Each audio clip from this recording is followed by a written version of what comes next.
हमारी दृष्टि में व्यक्ति को धर्म के पक्ष का होना चाहिए। हम ये कभी नहीं कह सकते कि धर्म के पक्ष में आप न हो, धर्म रहित आपका जीवन हो जाए, हम नहीं कह सकते। क्यों नहीं कह सकते? मैं आपसे कहता हूं और पूछता हूं कि राजनीति एक शब्द है, राजनीति में दो शब्द है ना, राज और नीति। नीति शब्द की व्याख्या क्या करोगे? यदि राजनीति में नीति न हो तो राज केवल सत्ता करने की, शासन करने की वस्तु बनकर के रह जाएगी। राजनीति में नीति धर्म की व्याख्या करती है, इसलिए राजनीति दूसरों की सेवा करने का माध्यम बन सकेगी। अगर नीति धर्म नहीं होगा, और मैं बताऊं आपको, सीधी सी, ज्यादा उलझाऊंगा नहीं, सीधी सी परिभाषा में आपको बता दूं कि राजनीति में धर्म नहीं होगा तो राजनीति कैसी होगी मालूम है? पता है आपको? नहीं मालूम?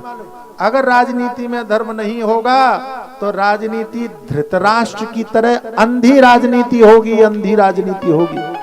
क्योंकि धर्म ही आंख है, धर्म ही जीवन का नेत्र है, धर्म ही देश का नेत्र है, धर्म ही मनुष्य की पहचान है। यदि जीवन में धर्म नहीं है तो आपको सत्य दिखाई नहीं पड़ेगा, आपको न्याय दिखाई नहीं पड़ेगा, आपको वास्तविकता का परिचय नहीं होगा। शासन और सत्ता धृतराष्ट्र की तरह निरंकुश हो जाएगी, जैसे कौरवों की सभा में और पांचाली को, द्रौपदी को निर्वस्त्र करने का पाप इसलिए हो सका क्योंकि धृतराष्ट्र अंधा था। ऐसे ही इस भारतवर्ष में जब से धर्म रहित राजनीति की बात होने लगी तभी ते अन्याय, अधर्म, अत्याचार सब बढ़ने लगा। उसकी वृद्धि होने का कारण केवल इतना ही है क्योंकि इस देश ने धर्म को महत्व देना बंद कर दिया। जब तक आप जीवन में सदाचार को महत्व नहीं देंगे, धर्म को महत्व नहीं देंगे, नीति को महत्व नहीं देंगे, तब तक आप इस देश में कभी भी सुशासन की कामना नहीं कर सकते। मैंने आपको एक दिन और निवेदन किया था और मैं अभी भी निवेदन कर रहा हूं कि संपूर्ण विश्व में बात चलेगी, जब भी कभी आदर्श राजा की बात चलेगी, जब भी हम कहेंगे इस संसार में कौन ऐसा राजा है जिसका आदर्श, जिसको आदर्श मान करके हम जिससे सीख करके समाज का कल्याण और भला कर सकें, तब हम एक ही राजा का नाम लेते हैं और उसका नाम है राम राज्य की बात करते हैं हम, राम राज्य।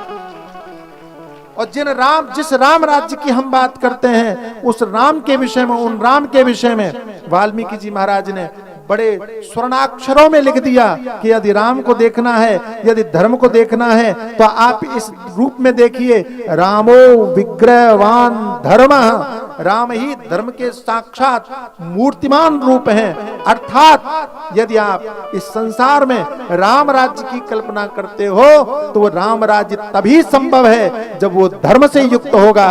धर्म से रहित होने वाला राज्य कभी भी राम राज्य नहीं हो सकता। मैं आपसे निवेदन करता हूं, कभी कभी मैं आवेश में बोलता हूं, उसके लिए मैं क्षमा प्रार्थी होता हूं, लेकिन मुझे लगता है कि वर्तमान समय में ये प्रासंगिक विषय है, आवश्यक विषय है, समझने योग्य विषय है। हम लोग इसको जाने और समझें।